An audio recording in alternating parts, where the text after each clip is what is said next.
திண்டுக்கல் செம்பட்டி அருகே தனியார் ஏடிஎம்மில் பணம் நிரப்ப கொண்டு செல்லப்பட்ட 29 லட்சம் ரூபாய் கொள்ளை சம்பவத்தில் கைது செய்யப்பட்ட இளைஞர் பள்ளியில் ஆசிரியரை மிரட்டும் பழைய வீடியோ ஒன்று இணையத்தில் அதிகம் பரவி வருகிறது.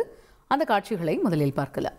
ரெக்கார்ட் எடுத்துனா செஞ்சு குடிங்க பாரு எடுக்கறாங்க சொல்ல அங்க பேசு அங்க பேசு அழுத்த இருக்க முடியுமா அந்த அறுக்க போறாங்க குத்த முடியுமா அந்த குத்த போறாங்க இந்த ஸ்டேஷன்ல விட்டு குத்த போறாங்க அதுக்கு தான் ரெக்கார்ட் பண்ணுது. இந்த பாரு போலீஸ்காரனே குத்துறக்கு இது கரமதே ஏறனா ரயில் இறங்கனா ஜெயில போட்டா பெயில் தூக்கிடுவாங்க நீ போட்டுருவாங்க பாரு அந்த தவ இருக்கிற வரைக்கும் இந்த தவ கொடுக்க முடியாது. சரி இத கொண்டு அப்படியே எஸ்பி கிட்ட காமிச்சிருங்க.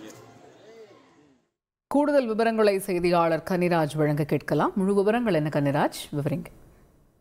வணக்கம். தேனி மாவட்டம் தேவதானப்பட்டியை சேர்ந்த முருகன் இவர் தனியார் ஏடிஎம்ல பணம் வைக்க ஏஜென்சி நடத்தி வருகிறார்.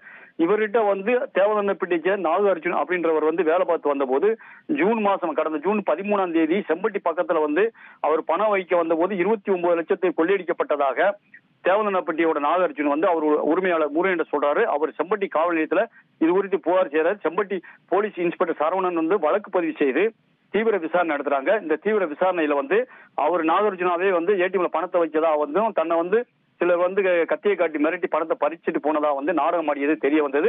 இந்த வழக்குல நாகார்ஜுன், சுரேந்தர், முகமது, ரித்தீஷ், கார்த்திகேயன், ஒரு சிறுவன் உட்பட மொத்தம் 6 பேர் கைது செய்யறாங்க. அதுல தேவதானப்பட்டியை சேர்ந்த தவம் என்ற பிரித்தீவ் அப்படின்ற ஒரு பையனும் கைதாகிறான். இப்ப சமூக வலைதளத்துல அந்த பிரித்தீவு தனம் என்ற பிரித்தீவு தேவதானப்பட்டியில அவன் கடந்த 1.5 ஆண்டுகளுக்கு முன் படித்தப்ப ஆசிரியர் முன்னாடி தான் ஒரு தாதாவாக பேசிய ஒரு வீடியோ சமூக வலைதளத்துல வெளியாகிருக்கு. அந்த வீடியோ ஏறுனா ரயில் இறங்குனா ஜெயிலு போட்டா ஃபெயில் அப்படின்ற ஒரு வாசகத்தோட அவர் பேசிய ஆடியோ வீடியோவும் இப்ப சமூக வலைதளத்துல பரவி வருது. இந்த சம்பவம் பரபரப்பு ஏற்படுத்தியிருக்கு. தகவல்களுக்கு நன்றி கனிராஜ். உங்கள் தந்திவன் தொலைக்காட்சியில் தெனாலிராமன் தினமும் மாலை 6 மணிக்கு காண தவறாதீர்கள்.